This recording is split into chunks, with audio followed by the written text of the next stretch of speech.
If you've ever asked yourself, why do Indigenous people line up at treaty days to collect $5, a shiny blue plastic $5 bill?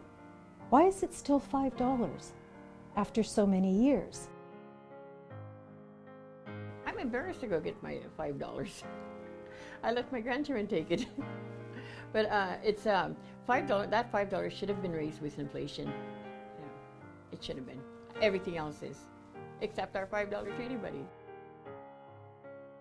Access to all the minerals, coal, copper, iron, they wanted access to that. So the headmen said, okay, we want you to pay us annuities and we will allow you access to the land. We will cede the land to you, but we would like a piece of the action. So the annuities that were instituted at the time as part of the treaties were linked to the value of the land. When I first got into Native politics, advocating for the First Nation people, an elderly man named John Allard got in touch with me and brought it up about the $5 treaty money being raised to $5,000 per person.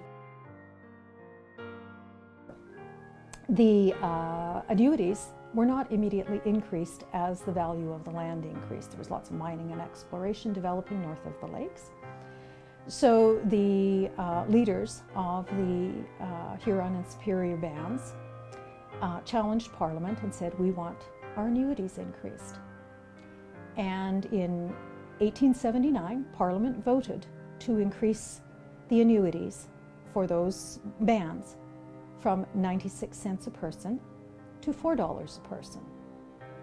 Now, this link to the land was further affirmed by the Supreme Court in 1894 that, yes, indeed, the value of the annuity was linked to the value of the land. An annuity linked to land values today would be worth $5,000 for every man, woman, and child. Example, a family of 4 would get $20,000 for the year. That's way more than social assistance provides on reserve. We do not want the money going to our First Nation leaders. We would like it to go through the government as in our child tax benefit and sent to us monthly.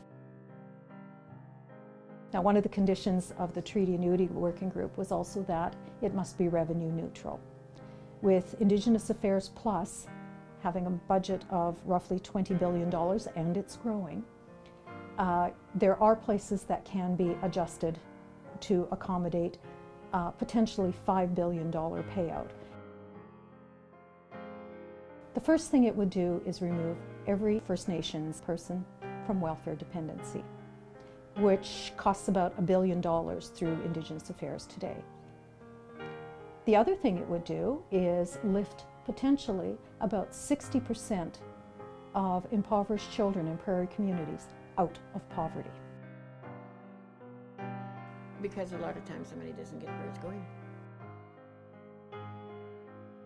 Way too much power. Way too much power. It's been approved by Parliament before, it's been approved by the Supreme Court.